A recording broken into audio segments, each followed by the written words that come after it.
इस बीच 12 से एक बड़ी खबर आ रही है। प्रदेश भर की 247 मंडियों में हड़ताल खत्म हो गई है। अनाज मंडियों में हड़ताल स्थगित कर दी गई है। मंडियों में यह हड़ताल जो चल रही थी यह खत्म हो गई है, या यूं कहें कि इसको स्थगित कर दिया गया है। राजस्थान के 247 मंडियों में 5 दिनों से यह हड़ताल चल रही थी। काफी काम प्रभावित हो रहा था, अच्छा खासा नुकसान हो रहा था। मजदूरों के लिए खाने पीने के लाले भी पड़ रहे थे, क्योंकि वो रोज कमाने और खाने वाली उनके लिए स्थिति हुआ करती थी। मजदूरों का पलायन तक शुरू हो गया था। लेकिन इस बीच एक राहत बड़ी खबर ये निकल कर आ रही है कि प्रदेश भर की 247 मंडियों में जो हड़ताल चल रही थी वो खत्म हो गई है।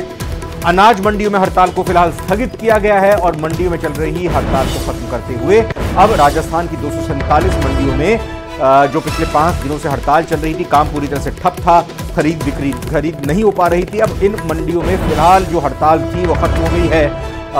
उम्मीद अब ये करनी चाहिए कि अब आगे इस तरह की स्थिति ना बने।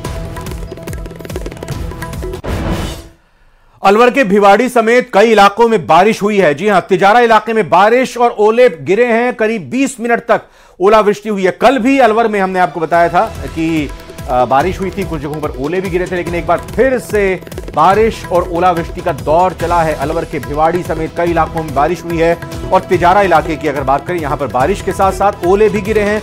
करीब 20 मिनट तक ओलावृष्टि हुई है। सरसों, गेहूं, जौ और चने की फसल में भारी नुकसान पहुंचा है। किसानों की 50% फसल बर्बाद हो गई है। देखो, अब फसल बिल्कुल पकाए हुए का दौर था और इससे उम्मीद थी हर किसान को। कोई रमज़ान भी आ रहे हैं, उससे पहले रमज़ान, ईद की तैयारी की, शादियों की, और ओलावृष्टि ने बिल्कुल तहस नहस कर दिया है फसल को। 30 से 40% प्रॉपर नुकसान है, गेहूं में भी और सिरसों में भी। बड़ा हिस्सा को नुकसान है। जौन में तो आधा नुकसान है, जौन में तो।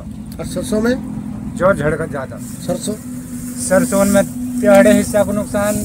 अब ये तो सूखते ही सारी पत्त पड़ गई, डाली पे बक्कल उछड़ो बड़े। जैसलमेर से बड़ी खबर, जहां एसीबी ने बड़ी कार्रवाई की है। पीएचसी के डेटा एंट्री ऑपरेटर का दलाल रिश्वत लेते गिरफ्तार हुआ है। आशा सहयोगिनी के क्लेम पास करवाने के लिए रिश्वत मांगी थी।